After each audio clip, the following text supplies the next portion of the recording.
بسم اللہ الرحمن الرحیم۔ اس سے پہلے والے ایپیسوڈ میں نے 3 طلاق کے مسئلے پر ہمارے جو اہل حدیث حضرات ہیں وہ مشہور حدیث پیش کرتے ہیں صحیح مسلم کی عبداللہ بن عباس سے جو مروی ہے رضی اللہ عنہما کہ نبی کے دور میں 3 طلاقوں کو ایک سمجھا جاتا تھا، حضرت ابو بکر کے دور میں بھی، حضرت عمر کے ابتدائی دور میں بھی حضرت عمر نے اس کو 3 قرار دیا۔ اس کی تفصیل پچھلے ایپیسوڈ میں گزر چکی، اس کے جوابات بھی پچھلے ایپیسوڈ میں گزر چکے، اور میں نے جو پچھلا ایپیسوڈ جو شروع کیا تھا اس میں شروع میں نے یہ کہا تھا کہ ہمارے جو اہل حدیث حضرات ہیں اکثر اس حدیث کا ترجمہ یوں کرتے ہیں کہ نبی کے دور میں ایک مجلس کی 3 طلاقوں کو ایک سمجھا جاتا تھا، حالانکہ حدیث میں ایسا کوئی لفظ موجود نہیں۔ آج کے ایپیسوڈ میں آپ کو یہ بتاؤں گا کہ آپ فرض کر لیں کہ ہم اس حدیث کی یہ تعویل کرتے ہیں کہ رسول اللہ صلی اللہ علیہ وسلم کے دور میں ایک مجلس کی 3 کو ایک سمجھا جاتا تھا، یہ فرض کر لیتے ہیں، اور ابو بکر کے دور میں بھی رضی اللہ عنہ، پھر حضرت عمر نے کہا کہ لوگ ایک معاملے میں جلدی کر رہے ہیں تو ہم ان پر نافذ کریں گے، اور حضرت عمر نے 3 کو 3 قرار دیا۔ تو ہم یہ فرض کر لیتے ہیں کہ نبی کے دور میں ایک مجلس کی 3 کو 3 سمجھا جاتا تھا، اور فرض یہ بھی کر لیں کہ نبی کے حکم سے سمجھا جاتا تھا، حالانکہ میں نے پچھلے ایپیسوڈ میں تفصیل سے بتایا کہ نبی سے ایسے کوئی نہیں ہے، بلکہ اس کے خلاف ہے، جو میں دلائل دوں گا آگے چل کے انشاءاللہ۔ یہ دلائل اس وقت دوں گا جب میں 3 طلاق کو 3 کہنے والوں کے دلائل دوں گا۔ تو ہم یہ فرض کر لیتے ہیں کہ نبی کے دور میں اکٹھی 3 کو ایک سمجھا جاتا تھا، تو پھر یاد رکھیں اس حدیث کا مطلب یہ ہوگا دوسرے دلائل کے پیش نظر کہ رسول اللہ صلی اللہ علیہ وسلم کے دور میں دیانتداری تھی، لوگوں میں تقویٰ تھا، للہیت تھی۔ عرب کی عادت تھی کہ ایک بات کو وہ 3 مرتبہ دہراتے تھے، نیت ایک کی ہوتی تھی۔ تو نبی کے دور میں کوئی شخص اگر یہ دعویٰ کرتا کہ میری نیت ایک کی تھی تو اس کی ظاہری دعوے کو قبول کیا جاتا تھا۔ حضرت عمر نے کہا جو 3 الفاظ دہرائے گا تو ہم 3 ہی سمجھیں گے، کیونکہ دل کے حال اللہ کے سوا کوئی بھی نہیں جانتا، اور وہ تقویٰ اور للہیت کا وہ معیار نہیں رہا جو نبی صلی اللہ علیہ وسلم حضرت ابو بکر کے دور میں تھا۔ اس کی مثال ایسے، آپ کوئی سانپ دیکھتے ہیں تو آپ کہتے ہیں سانپ سانپ سانپ، 3 دفعہ آپ نے کہا سانپ ایک ہی ہوتا ہے، لیکن اس ایک لفظ کو سامنے والے کے ذہن میں بٹھانے کے لیے آپ 3 مرتبہ ریپیٹ کر رہے ہوتے ہیں۔ پہلے سے آپ کی 100% نیت ہوتی ہے کہ میں صرف 1 دے رہا ہوں، کیونکہ 2 اور 3 دینا جائز نہیں ہے، لیکن میں اپنے الفاظ کو اس نیت سے ریپیٹ کر رہا ہوں کہ وہ ایک لفظ سامنے والے کے دماغ میں اچھی طرح بیٹھ جائے۔ گویا کہ آدمی اپنی زوجہ کو یوں کہتا ہے تمہیں طلاق ہے، یعنی ہے تو ایک ہی، لیکن اس طلاق کو اچھی طرح دماغ میں بٹھانے کے لیے طلاق ہے بار بار، یعنی اسی ایک کو ریپیٹ کر رہا ہے، اور نیت دل میں یہ ہو کہ میں ایک ہی دے رہا ہوں۔ تو آپ صلی اللہ علیہ وسلم کے دور میں چونکہ دیانتداری تھی، ایمانداری تھی، تو آپ صلی اللہ علیہ وسلم کے سامنے اگر کوئی کہتا کہ یہ ایک ہے تو آپ اس کو ایک سمجھا کرتے تھے، لیکن حضرت عمر نے فرمایا کہ ہم 3 ہی قرار دیں گے۔ تو یہ دعویٰ ہمارا دعویٰ برائے دعویٰ نہیں ہے،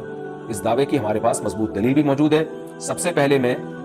نبی صلی اللہ علیہ وسلم سے جو اس بارے میں واضح حدیث ملتی ہے وہ میں آپ کے سامنے پیش کروں گا۔ کتاب الام امام شافعی رحمہ اللہ تعالیٰ کی ذاتی تالیف ہے۔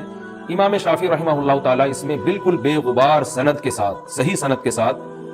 یہ حدیث پیش کرتے ہیں۔ میں سند بھی پڑھوں گا۔ ہمارے جو اہل حدیث بھائی ہیں اس حدیث کو ضعیف قرار دیتے ہیں، لیکن یہ حدیث کہیں سے بھی ضعیف نہیں ہے۔ اس کو ضعیف قرار دینے کے لیے جو تکلف کیا ہے وہ یہ ہے کہ اس میں جو راویوں کا جو امام شافعی سے اور صحابی سے جو رشتہ ہے، اس رشتے میں بعض نے چچا زاد بھائی کہا، بعض نے چچا کہا، تو اس بیس پر حدیث کو ضعیف قرار دے دیتے ہیں کہ بھائی راوی کو تو یہ نہیں پتا کہ فلاں راوی چچا تھا یا بھتیجا تھا، حالانکہ چچا تھا یا بھائی تھا یا ماموں تھا یا کیا تھا، حالانکہ کسی بھی حدیث کی سند کو اس بیس پہ کبھی بھی ضعیف نہیں قرار دیا جا سکتا، یہ اصول حدیث ہی نہیں ہے۔ راوی کو اگر رشتہ بیان کرنے میں کنفیوژن ہو رہی ہے تو اس سے کوئی فرق نہیں پڑتا، تو اس لیے راوی کے بارے میں یہ دیکھا جاتا ہے کہ ثقہ ہے یا نہیں، اور یہ تمام راوی ثقہ ہیں۔ تو جس صحابی سے یہ راوی یہ واقعہ بیان کر رہے ہیں وہ تمام صحابی، وہ جتنے راوی ہیں ان صحابی کے رشتہ داروں میں آتے ہیں وہ، اور جن کے یعنی امام شافعی رحمہ اللہ تعالیٰ کے دادا پردادا کا واقعہ یہ۔ تو میں امام شافعی کی پوری سند آپ کے سامنے پڑھتا ہوں، اور آپ دیکھیں کتنی واضح حدیث ہے، یہ صحیح حدیث ہے، اور کتنی واضح حدیث ہے اس دعوے کو بیان کرنے کے لیے، اور اس میں پھر کیسی فاسد تعویلات کی جاتی ہیں۔ امام شافعی رحمہ اللہ تعالیٰ اپنی سند سے بیان کرتے ہیں، میری ہی تحریر ہے اور انشاءاللہ یہ کتابی شکل میں بھی میں بہت جلد شائع کروں گا۔ اخبرنا عمی محمد بن علی بن شافع عن عبد الله بن علي بن السائب عن نافع بن عجير بن عبد يزيد ان ركانة ابن عبد يزيد طلق امرأته سهيمة البتة ثم اتى رسول الله صلی اللہ علیہ وسلم۔ سرت پہلے پڑھ دیتا ہوں۔ امام شافعی رحمہ اللہ تعالیٰ اپنے چچا سے بیان کرتے ہیں، ان کا نام ہے محمد ابن علی، اور وہ اپنے والد کے چچا زاد بھائی سے بیان کرتے ہیں جن کا نام ہے عبداللہ ابن علی ابن السائب، اور وہ اپنے والد کے چچا زاد بھائی سے یعنی نافع ابن عجیر سے۔ یہ سارے رشتے میں نے حدیث کی کتابوں سے نکال کے قوسین میں ڈالے ہوئے ہیں، اس میں سند میں یہ نہیں لکھا ہوا، لیکن یہ سب ایک دوسرے کے رشتے دار ہیں، اور وہ نافع ابن عجیر سے، اور نافع ابن عجیر اپنے چچا یعنی حضرت رکانہ رضی اللہ تعالیٰ عنہ سے۔ تو یہ جو حدیث ہے حضرت رکانہ کے بھتیجے اپنی آل اولاد کو نقل کرتے کرتے امام شافعی تک پہنچاتے ہیں، کیونکہ امام شافعی بھی حضرت رکانہ رضی اللہ تعالیٰ عنہ کی آل اولاد میں سے ہے۔ تو یہ واقعہ حضرت رکانہ رضی اللہ تعالیٰ عنہ کا ہے، اور امام شافعی اپنے گھر کی اور خاندان کی بات بتا رہے ہیں۔ فرماتے ہیں کہ حضرت رکانہ رضی اللہ تعالیٰ، میں پہلے حدیث کی عربی عبارت پڑھ لوں، ان رکانة ابن عبد یزید طلق امرأته سہیمة البتة ثم اتى رسول اللہ صلی اللہ علیہ وسلم فقال یا رسول اللہ انی طلقت امرأتی سہیمة البتة وواللہ ما اردت الا واحدہ۔ فرماتے ہیں کہ حضرت رکانہ ابن عبد یزید نے اپنی بیوی جس کا نام سہیمہ تھا ان کو طلاق البتہ دی۔ یہ ذہن میں رکھیں، البتہ کا جو لغوی مطلب ہے وہ ہے پکی، یعنی پکی طلاق دی۔ تو 3 طلاقوں کو بھی طلاق البتہ کہا جاتا ہے۔ یہ حدیث چونکہ ہمارے اہل حدیث بھائیوں کے بالکل خلاف ہے، اگینسٹ ہے، ان کے مدعا کے بالکل خلاف جاتی ہے، تو اس پر وہ لوگ یہ اشکال کرتے ہیں کہ البتہ کے لفظ سے تو صحابہ کے دور میں طلاق دی نہیں جاتی تھی، کوئی جانتا بھی نہیں تھا یہ طلاق البتہ کیا ہوتی ہے، اس پہ روایتیں پیش کرتے ہیں۔ تو یاد رکھیں، البتہ کے لفظ سے نہیں ہے، لفظ کی ہیر پھیر نہیں ہے، بلکہ البتہ کے لغوی معنی ہے کہ پکی طلاق۔ تو اس کا مطلب ہے کہ حضرت رکانہ نے پکی طلاق دی تھی، اور پکی طلاق 3 طلاقوں کو کہا جاتا ہے کہ اس سے پکی ہو نہیں سکتی۔ تو اس کا اصل ترجمہ ہوگا کہ حضرت رکانہ نے اپنی زوجہ کو پکی طلاق دی تھی۔ تو چونکہ اس البتہ کے لفظ سے اس حدیث کو ضعیف قرار دینے کی کوشش کرتے ہیں کہ بھئی البتہ سے تو کوئی طلاق ہی نہیں ہوتا، تو اس کے الفاظ یہ نہیں ہے کہ حضرت رکانہ نے جو طلاق دی وہ البتہ کے الفاظ سے دی ہے، یہ نہیں ہے، بلکہ البتہ مفعول مطلق بن رہا ہے، طلق البتہ، یعنی طلق طلاقا البتہ، تطلیقات البتہ، کچھ بھی اس کا ترجمہ کر سکتے ہیں آپ، کچھ بھی محذوف مان سکتے ہیں، جو بھی مفعول مطلق کے اصول ہے۔ حضرت رکانہ ابن یزید نے اپنی بیوی کو پکی طلاق دی، پھر نبی صلی اللہ علیہ وسلم کے پاس آئے، فقال یا رسول اللہ انی طلقت امرأتی سہیمة البتة، میں نے اپنی زوجہ کو پکی طلاق دی ہے، وواللہ ما اردت الا واحدة، اور اللہ کی قسم میرا ارادہ صرف ایک طلاق دینے کا تھا۔ فقال رسول اللہ صلی اللہ علیہ وسلم لرکانہ، آپ صلی اللہ علیہ وسلم نے حضرت رکانہ سے فرمایا، واللہ ما اردت الا واحدة، اللہ کی قسم کیا تمہارا ارادہ صرف ایک ہی کا تھا؟ فقال رکانہ، حضرت رکانہ نے دوبارہ اپنے الفاظ کو ریپیٹ کیا اور فرمایا، واللہ ما اردت الا واحدة، اللہ کی قسم میرا ارادہ صرف ایک طلاق دینے کا تھا۔ فردها الیہ رسول اللہ صلی اللہ علیہ وسلم، آپ صلی اللہ علیہ وسلم نے ان کی زوجہ کو لوٹا دیا ان کی طرف۔ فطلقها الثانیة فی زمان عمر رضی اللہ تعالی عنہ والثالثة فی زمان عثمان، حضرت رکانہ نے پھر دوسری طلاق حضرت عمر کے دور میں دی اور تیسری حضرت عثمان کے دور میں دی۔ کتاب الام للشافعی، اور یہ مسند ابو داؤد میں بھی حدیث موجود ہے۔ تو اس حدیث سے ہمیں پتہ چلتا ہے کہ نبی کے دور میں اگر کسی صحابی نے اپنی زوجہ کو پکی طلاق، 3 طلاقوں کو پکی کہا جاتا ہے کیونکہ اس سے بیوی بائن ہو جاتی ہے، مغلظہ ہو جاتی ہے، تو اگر وہ ایک ہی نیت سے دی ہے تو آپ صلی اللہ علیہ وسلم نے ان سے قسم اٹھائی اور بیوی کو بھیج دیا۔ اور یہ جو ہے نا، ایک کی نیت 3 الفاظ میں ہی ہو سکتی ہے، اگر کوئی کہے بھائی کوئی اور لفظ سے طلاق دی ہوگی تو 3 کی، یعنی ایک کی جو نیت ہے نا وہ جب ہی ہو سکتی ہے کہ ایک لفظ کو 3 بار ریپیٹ کیا ہو، جس کو پھر البتہ سے تعبیر کیا جا رہا ہے، پکی طلاق سے۔ تو یہ ایک مضبوط حدیث ہے ہمارے پاس جس سے پتہ چلتا ہے کہ حضرت عمر نے جو کام کیا تھا وہ یہ کیا تھا کہ نبی کے دور میں اگر کوئی 3 دیتا تو اس کو وہ کہہ دیتا کہ میری ایک کی نیت ہے، تو اس کو ایک سمجھا جاتا تھا۔ حضرت عمر نے فرمایا کہ دور بدل چکا ہے، زمانہ چینج ہو چکا ہے، ہم ظاہری الفاظ کو دیکھیں گے، دل کی نیت کو نہیں دیکھیں گے، اور اس پر بھی میں آپ کے سامنے صحیح روایت پیش کروں گا۔ یہ حدیث ہے سنن سعید بن منصور کی صفحہ نمبر 259۔ حدیث کے الفاظ ہیں،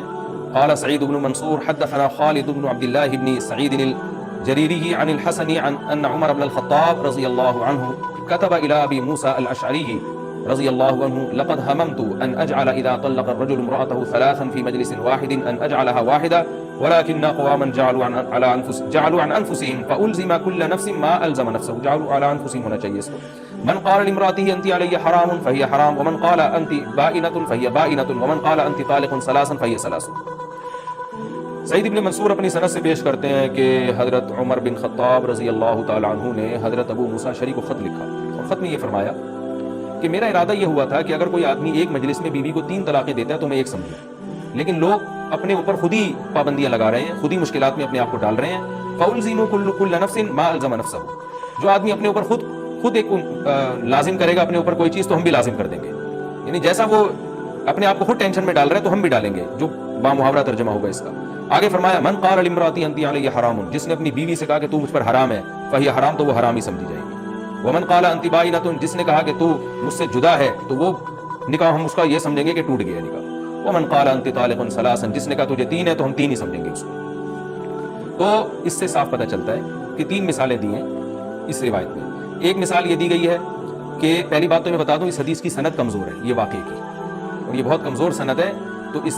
پہلی والی جو سند ہے وہ تو بالکل بے غبار ہے، جو امام شافعی کی میں نے حدیث پیش کی، اس کی سند کمزور ہے، تو میں اس کو بطور دلیل کے نہیں، بطور استئناس کے، بطور تائید کے پیش کر رہا ہوں۔ ایک ضعیف روایت سے بھی ہمیں اس کا ثبوت ملتا ہے۔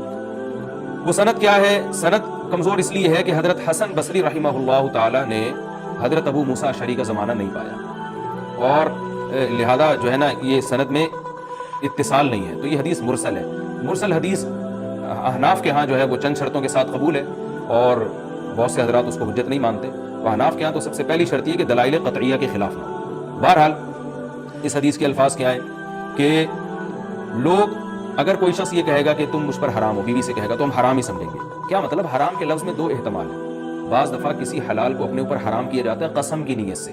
جیسے سورہ طلاق میں اللہ نے فرمایا لما تحرم، سورہ تحریم میں اللہ نے فرمایا 28ویں پارے میں لما تحرم ما احل اللہ لک، اے نبی آپ اپنے اوپر ایسی چیز کو کیوں حرام کرتے ہیں جو اللہ نے حلال کی ہے۔ قد فرض اللہ لکم تحلۃ ایمانکم، اللہ نے آپ کو قسم توڑنے کا حکم دیا ہے، تو اللہ نے قسم کہا اس عمل کو کہ آپ اگر حلال کو اپنے اوپر حرام کر لیتے ہیں تو اللہ نے اس عمل کو کہا یہ قسم ہے۔ تو اس لحاظ سے اگر دیکھا جائے، کوئی آدمی اگر بیوی سے کہتا ہے تو مجھ پر حرام ہو، تو گویا وہ قسم اٹھا رہا ہے، تو لہذا اگر وہ بیوی سے ہم بستری کرے گا تو قسم کا کفارہ ادا کر دے۔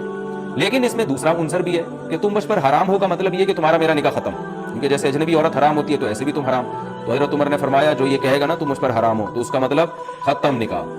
یعنی ہم اب اس کی نیت کو نہیں ٹٹولیں گے، ہم اس کے ظاہری الفاظ کو دیکھیں گے۔ اسی طرح کسی نے کہا تو بائنا ہے، بائنا کا معنی جدا، تو وہ واقعی نکاح سے جدا ہو جائے گی، کیونکہ جدا کے لفظ میں بھی دو احتمالات ہیں، ہو سکتا ہے بھائی ویسے ہی اس سے علیحدگی اختیار کر رہا ہو سکتا ہے نکاح کو توڑ رہا ہو۔ تو حضرت عمر فرما رہے ہیں کہ ہم اس کے دل کی حالت کو نہیں دیکھیں گے، ورڈنگ کو دیکھیں گے۔ تو بھائی اسی طرح سے پتہ چلتا ہے کہ اگر کوئی نبی کے دور میں 3 دیتا تھا تو نبی کے دور میں اس کی نیت دیکھی جاتی تھی۔ حضرت عمر نے فرمایا نیت نہیں دیکھیں گے، ہم الفاظ کو دیکھیں گے اور اس کو 3 ہی سمجھیں گے۔ تو یہ بھی روایت سے اس کی تائید ہوتی ہے، لیکن اگر اس کو صحیح مان لیا جائے، صحیح نہ مانے تو یہ پھر کسی کی بھی دلیل نہیں بنتی، اور وہ جو روایت میں نے آپ کے سامنے پیش کی ہے وہ اس کی بے غبار دلیل ہے۔ تو یہ تو اچھا، علامہ نووی رحمہ اللہ تعالیٰ جو صحیح مسلم کے شارح ہیں، بہت بڑے عالم ہیں، ان کی شروحات ساری دنیا پڑھتی ہے، وہ بھی اس کا یہی مفہوم بیان کرتے ہیں کہ نبی کے دور میں جو اکٹھی 3 تھیں وہ ایک کی نیت سے جو 3 تھی وہ دی جاتی تھی۔ آج ہمارا فتویٰ اسی پر ہے، ایک آدمی اگر بیوی کو طلاق دیتا ہے اور 3 دفعہ الفاظ دہراتا ہے، وہ کہتے ہیں طلاق ہے طلاق ہے طلاق ہے، اور وہ واقعتاً پہلے سے ایک کی نیت کرتا ہے، یعنی اس کی نیت ہے ایک طلاق دینے کی، لیکن بیوی اونچا سنتی ہے یا اپنی بات کو ریپیٹ کر رہا ہے تو اس کی نیت سے 3 دفعہ دہراتا ہے، تو آج بھی ہمارا یہ فتویٰ ہے کہ ایک ہی ہوگی۔ لیکن اگر یہ مسئلہ مفتی کے پاس آیا، قاضی کے پاس آیا، بیوی نے سنا تو پھر وہ 3 سمجھے گی، حضرت عمر کے فیصلے کی وجہ سے کہ اب ہم دل کے حالات نہیں جانتے، تو اس نے اگر تنہائی میں دی ہے یہ جانے اللہ جانے، تو اگر اس کو یقین ہے کہ میری ایک کی نیت تھی تو پھر وہ ایک ہی سمجھے گا، لیکن یہ بات بیوی کو بتا نہیں سکتا وہ کہ میں نے تمہیں 3 دی ہیں لیکن ایک کی نیت سے، بیوی یہی سمجھے گی کہ بھائی 3 ہو گئی ہے، کیونکہ ہمیں کیا پتا کہ دل میں نیت تھی یا نہیں تھی، یا سرے سے کوئی نیت ہی نہیں تھی کسی کی تو بھی 3 دے گا تو بھی 3 ہی ہوں گی۔ تو اس لیے کہ جب نیت ہی نہیں تھی تو ہر لفظ عمل کرے گا اس پر، اور ہر لفظ سے ایک الگ طلاق ہو رہا ہے۔